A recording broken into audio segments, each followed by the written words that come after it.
Bonjour frères et sœurs, content d'être avec vous encore ce matin dans la parole du Seigneur, autour de la parole du Seigneur. Et nous allons entamer notre troisième session sur la série de la Nouvelle et l'Ancienne Alliance. Et ce matin, nous allons parler de l'esprit de la grâce et de la loi. Comme ce mélange de l'Ancien et de la Nouvelle Alliance se retrouve malheureusement souvent dans l'Église aujourd'hui, cela amène un mélange de l'esprit de l'Ancienne, c'est-à-dire l'esprit de la loi, et l'esprit de la Nouvelle Alliance, qui est l'esprit de la grâce. Et le chrétien tend à joindre l'obligation et la liberté. Et cela ne sera jamais possible. Nous pouvons lire dans Jean chapitre 1er, verset 17, quand l'apôtre Jean nous dit « Car la loi a été donnée par Moïse, la grâce et la vérité sont venues par Jésus-Christ. » Moïse a seulement donné la loi pour qu'elle soit appliquée par l'homme. Mais Jésus-Christ, lui, il est la vérité, il est la grâce. C'est pour cela que quand nous connaissons Jésus dans notre cœur, c'est la grâce et la vérité que le chrétien doit désirer vivre. Et qui n'essaye pas de mélanger cela avec la loi de Moïse, de l'Ancienne Alliance. Parce que quand c'est venu pour demeurer. C'est venu pour qu'on puisse le vivre sous la Nouvelle Alliance. Alors, dans Romains chapitre 7, le verset 6,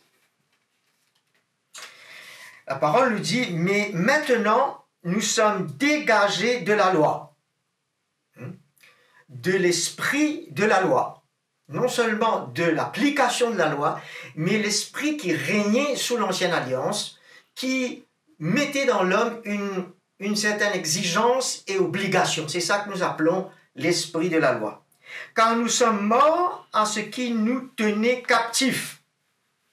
Gloire à Dieu, que nous puissions être libres, non seulement de la loi, mais de cet état d'esprit qui nous gardait captifs, de sorte que nous vivons, que nous servons, sous le régime nouveau de l'esprit.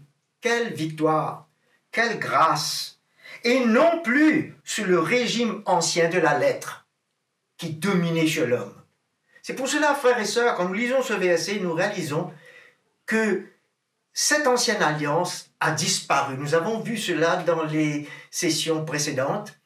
Et comment, avec cette ancienne alliance, cet état d'esprit de l'ancienne doit disparaître également de nos vies et de l'Église. Et que nous puissions vivre seulement sous un régime nouveau. Notre vie est régie par l'Esprit aujourd'hui. La loi a été enlevée, l'Esprit de Dieu qui a pris la place pour prendre le contrôle de nos vies. Nous ne sommes plus sous le contrôle de la loi, ni de l'Esprit de la loi, pour que cela nous pèse comme un esclave. Ok, nous voyons dans Romains chapitre 11, le verset 6. Or, si c'est par grâce, Paul nous dit, ce n'est plus par les œuvres. Écoutez bien, si c'est par grâce, ce n'est plus par les œuvres. Autrement, la grâce n'est plus la grâce. C'est incroyable. La grâce ne serait plus la grâce si ça se mélange aux œuvres, à l'esprit dans lequel la loi a été vécue au travers des œuvres. Et si c'est par les œuvres, ce n'est plus une grâce. Autrement, l'œuvre n'est plus une œuvre. C'est ou bien une œuvre, ou bien c'est la grâce. Il faut choisir. Mais on ne peut pas mélanger les deux. Okay? Je crois que Paul nous le dit très clairement dans la parole. Alors, nous voyons que la révélation, si cette révélation de la croix et l'œuvre de la croix n'est pas présente dans l'Église, il y aura le mélange de ces deux alliances et de ces deux états d'esprit. Si je peux dire, c'est pour nous aujourd'hui un poison. Parce que nous voulons vivre dans la liberté, et ça ne peut pas être contaminé avec un autre état d'esprit. Alors c'est pour cela que beaucoup de chrétiens peinent aujourd'hui, dans leur propre force, dans l'esprit de la loi. Le chrétien sera alors emmené à vivre dans les deux états d'esprit dans l'Église et n'arriveront jamais à vivre de cœur, par la foi, par le Saint-Esprit, qui est la nouvelle alliance pour le chrétien aujourd'hui, libre. À cause de cette obligation qui se retrouve dans l'esprit de la loi, cela gêne le chrétien de vivre de cœur. Ça le bloque. Il se trouve finalement à faire, par exemple, l'œuvre de Dieu sous une pression, voulant tout le temps faire l'œuvre pour accomplir et organiser et réussir à faire toutes sortes de choses sous une pression. Et cela devient très fatigant pour le chrétien, pour les serviteurs de Dieu.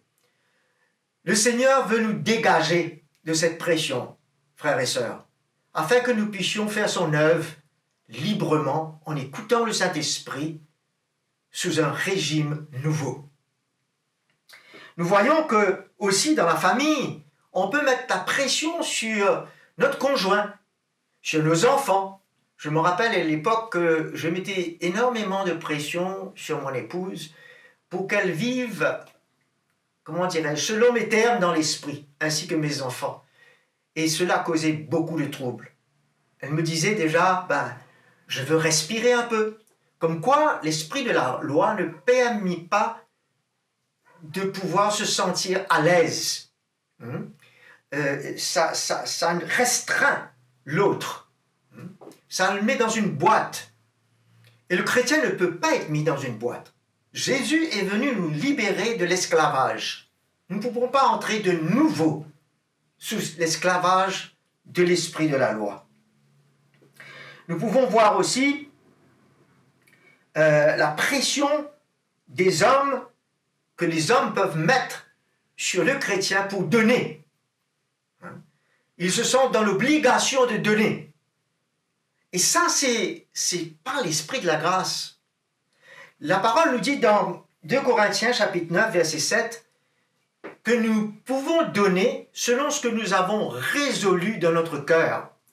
Et cela nous procure une joie de donner quand nous sommes capables de le faire de cœur. Mais quand nous sommes sous obligation, il n'y a plus de joie. Nous voyons comment ça pose un inconvénient à la vie spirituelle du croyant. Alors nous voulons nous dégager au plus vite. Grâce soit rendue au Seigneur pour la révélation de la croix, pour la révélation de la grâce, parce que la croix représente la manifestation de la grâce de Dieu. Et quand nous voyons la révélation de la croix, la révélation de la grâce touche nos cœurs et nous libère.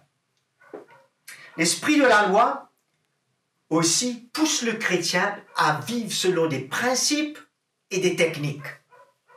Quand je parle de principes, c'est qu'il s'impose des principes. Par exemple, pour lire la parole de Dieu, pour prier, pour jeûner, il se met sous une obligation. Au lieu que ça puisse être fait de cœur, dans la liberté. Et aussitôt qu'il n'arrive pas à le faire, il se retrouve condamné.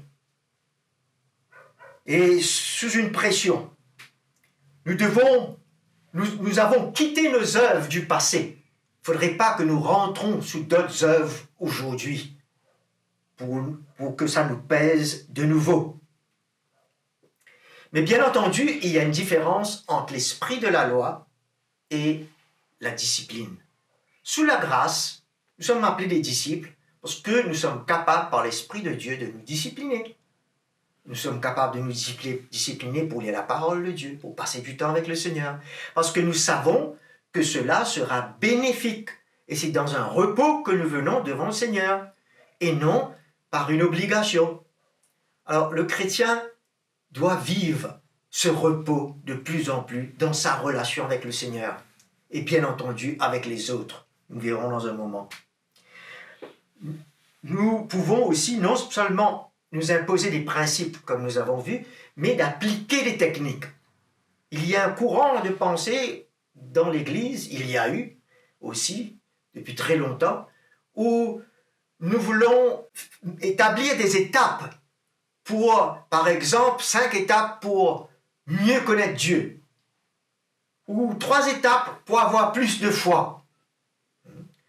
Après quelques étapes, nous ne savons plus quoi faire, parce que c'est tellement compliqué, ça ne nous relâche pas à venir dans un repos, dans la présence du Seigneur, pour le chercher. Et ce sont des choses qui viennent emmener un poids chez le chrétien et le lie dans un esclavage. Jésus nous a libérés de l'esclavage. Il nous dit, ne rentrez pas de nouveau sous le joug de l'esclavage. Frères et sœurs, c'est tellement important de connaître et de vivre l'esprit de la grâce, que la révélation de l'évangile de la croix vienne nous saisir davantage pour emmener une liberté dans notre cœur, pour emmener cette séparation en nous, cette circoncision de cœur, pour séparer dans notre cœur ces deux alliances, ces deux états d'esprit. Et bien entendu, l'esprit de la loi emmène l'homme à régner, et non le Saint-Esprit. Nous pouvons lire dans Galates, chapitre 5, verset 18. Mais si vous êtes conduits par l'Esprit, vous n'êtes pas sous la loi. Alors nous voyons que l'esprit de la loi emmène l'homme à être en contrôle. Mais Dieu veut que son esprit contrôle nos vies. Tous ceux qui sont conduits par l'Esprit de Dieu sont des fils de Dieu. Ils ne sont pas sous un esclavage comme un enfant. Nous en avons parlé déjà, sous un tuteur. Mais aujourd'hui, il y a une liberté pour lui vivre dans l'Esprit. Le Nouveau Testament peut être lu, compris et vécu dans un esprit de la loi. C'est très important à comprendre cela, frères et sœurs. Car ce Nouveau Testament, on peut le lire, les textes, on peut essayer de l'appliquer comme une loi. Mais c'est une révélation. Cette nouvelle alliance est une révélation qui doit saisir notre cœur, où Dieu écrit sur les tables de notre cœur. Et de par cela, nous emmène à vivre cette révélation. Elle est totalement différente de l'esprit de l'ancienne, où souvent nous entendons dans l'Église, tu dois faire cela, tu ne dois pas faire cela.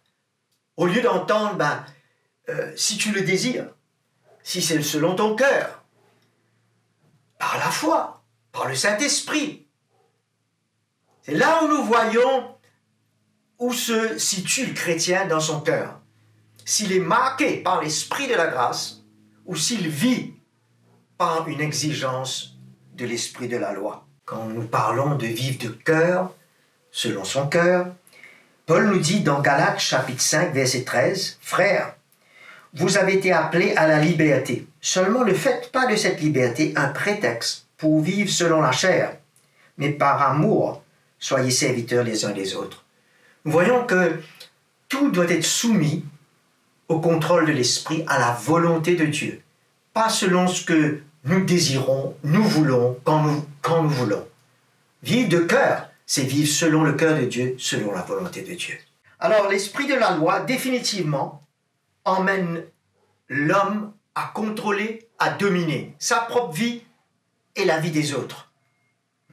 Et la grâce, de par ce fait, est bafouée et bloquée dans l'Église. Voyons cela souvent dans l'Église du Seigneur, là où nous voyageons, et c'est pour cela que nous avons le désir que le Seigneur puisse faire grâce à son peuple d'entendre l'évangile de la liberté, l'évangile de la croix, pour nous devenir libres de cet esclavage.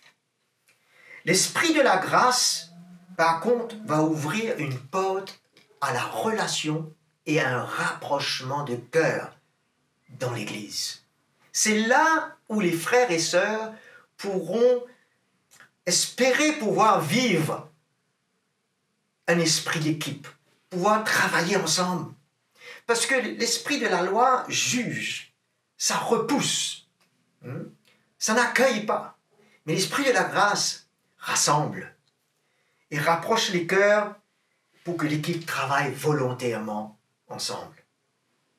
Sous la nouvelle alliance, le régime de la grâce doit régner dans le Seigneur, entièrement. Que le Seigneur vous bénisse, je vous aime et à bientôt.